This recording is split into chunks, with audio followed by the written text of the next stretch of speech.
Hey everybody, it's Master Gallengeist here, bringing you my review for the season finale of She-Hulk Attorney at Law, Whose Show Is This? And holy shit, this was an interesting finale, which I agree that the concept of it could have been really fucking cool. It's the execution where it gets completely and utterly bogged down and just fucking nuts. Like, I understand trying to make fun of, like, the Marvel formula and everything like that plot-wise. However, you really need a better job of actually doing that plotting first, and then having underlying currents of, like, Jen being like, what the fuck is going on with this shit? Before attempting to do this kind of thing that they did here. Because, honestly, if it had ended up what was going on in the first half, I would have been like, ooh, this is just bad and would have been a consequence of what the fuck was going on usually with this show.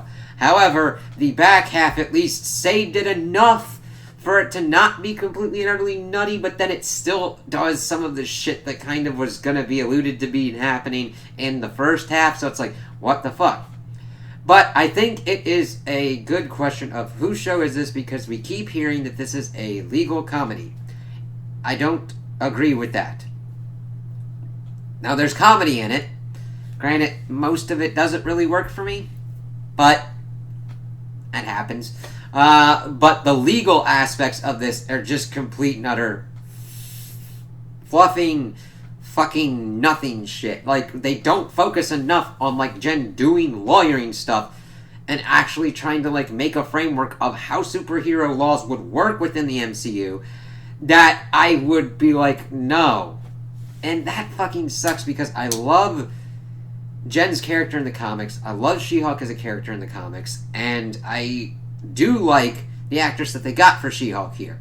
I just don't think that the content and the execution of what happens throughout most of this season works enough to actually showcase how good this character can be. So, the first kind of half goes by pretty much shitting on Jen, pretty much, plot-wise.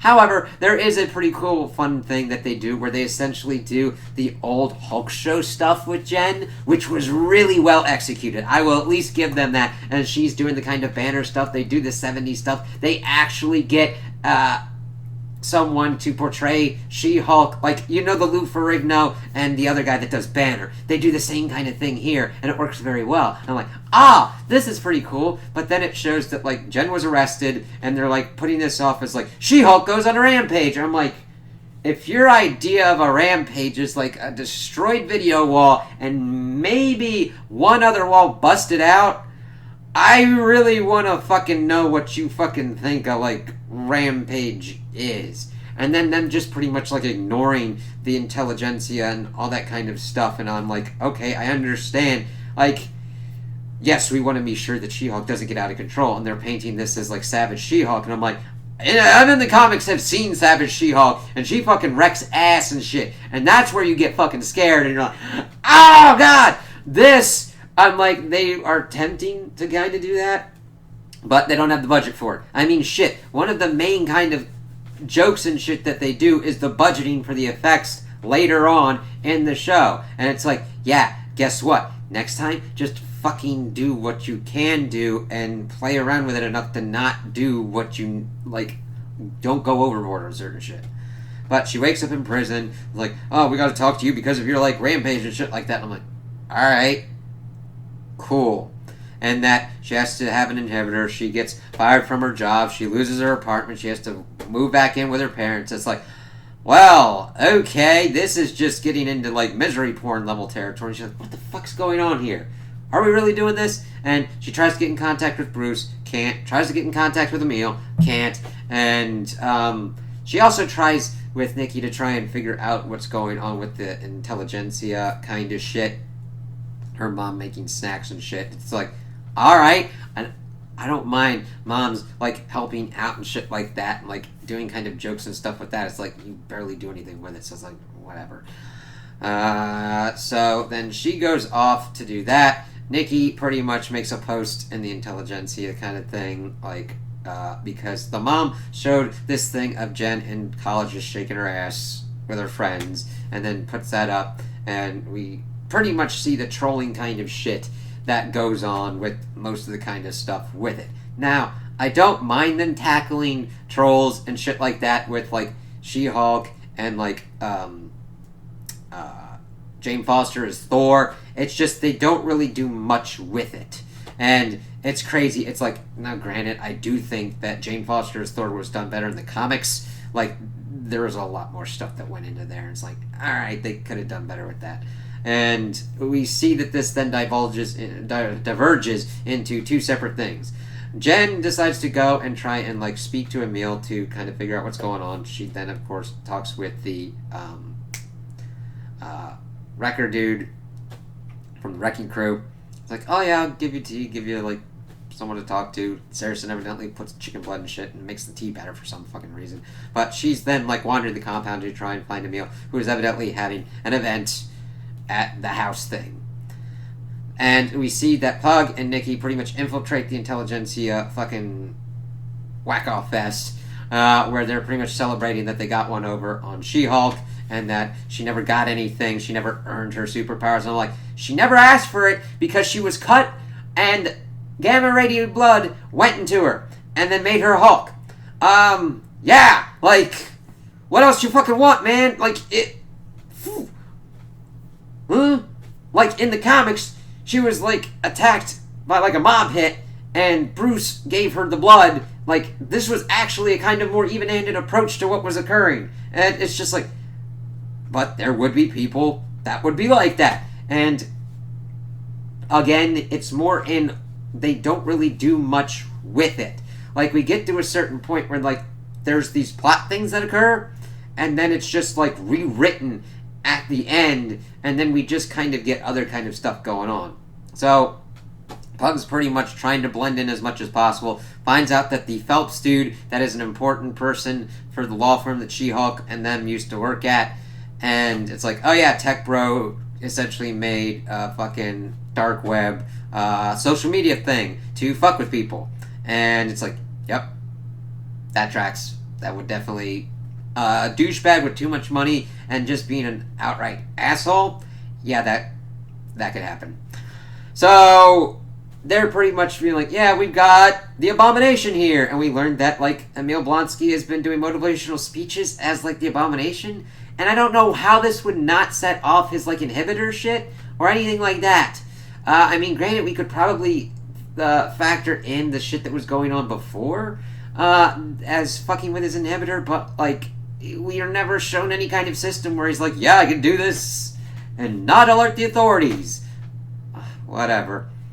And then Jen pretty much comes in at this point, and we see that Emil... See, the thing is, Emil is not really into this kind of, like, asshole troll kind of thing. He's trying to, like, motivate them to be better. So they don't completely and utterly fuck over Emil's character on that kind of spot. But we see that the people don't really give a shit, which I wish they had kind of delved into more, where these shit heels are essentially just using this dude who's actually attempting to help them to validate their own kind of shit without understanding. It's like, huh, okay, that's like watching some other kind of thing being like, hey, guess what, puppies are fucking cool. But this puppy killing dude's like, yeah, look at that puppy, I'm just going to strangle the shit out of it. It's like, no, that's not the thing. Puppies are cool. You want to pet the puppies. You do not strangle the puppies. Why the fuck would you do that, you asshole?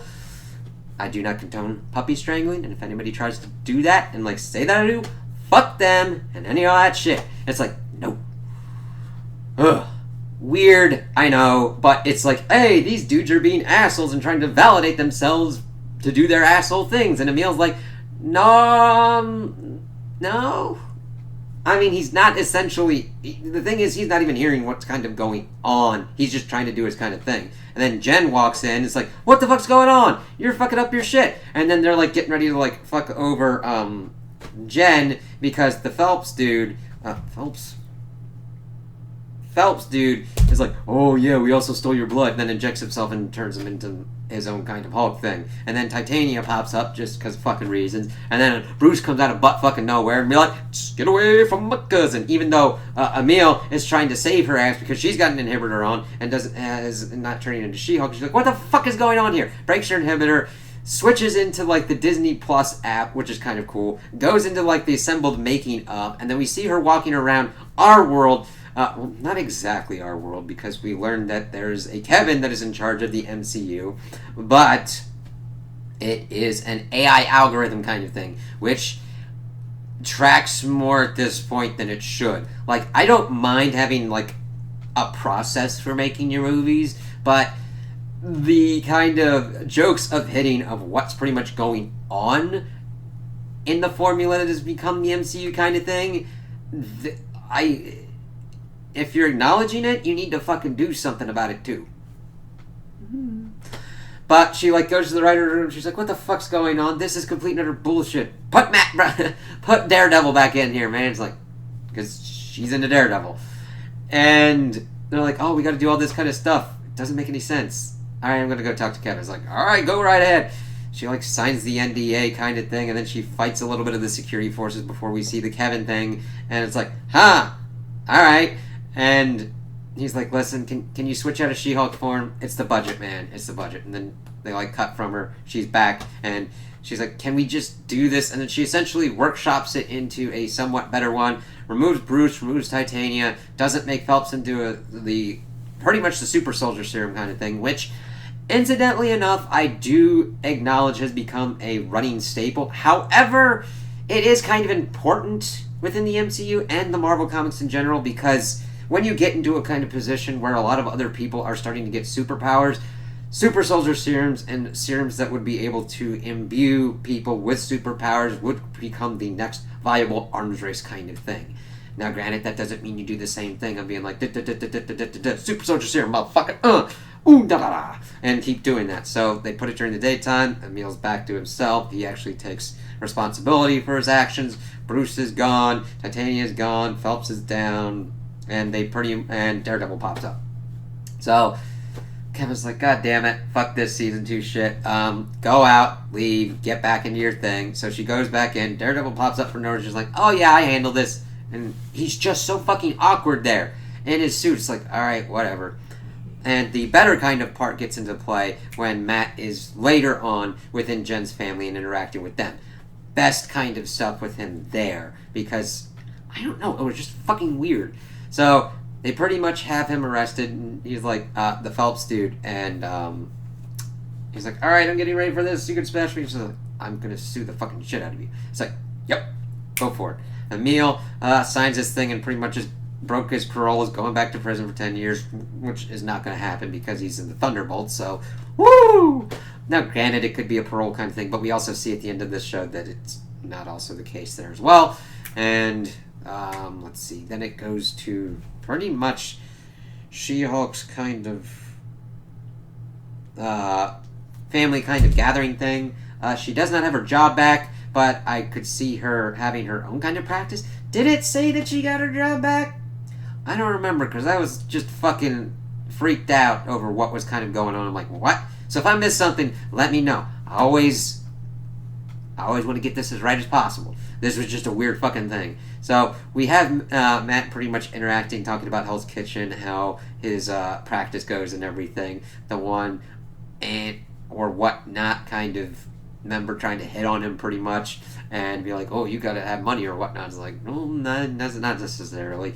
And they're all like hitting on him, like, "You got kids or whatnot? You gonna like go have kids and all that shit?" It's like, "Oh, sweet Jesus." And he's like, "Jen, help my ass." Now, granted, that was a bit where the comedy of Matt being like, "Get me the fuck out of here." He could whoop unholy fucking ass as Daredevil, but you put him into a weird, awkward fucking family picnic shit. It's just like, oh god, how do I fucking deal with this? Which anybody would.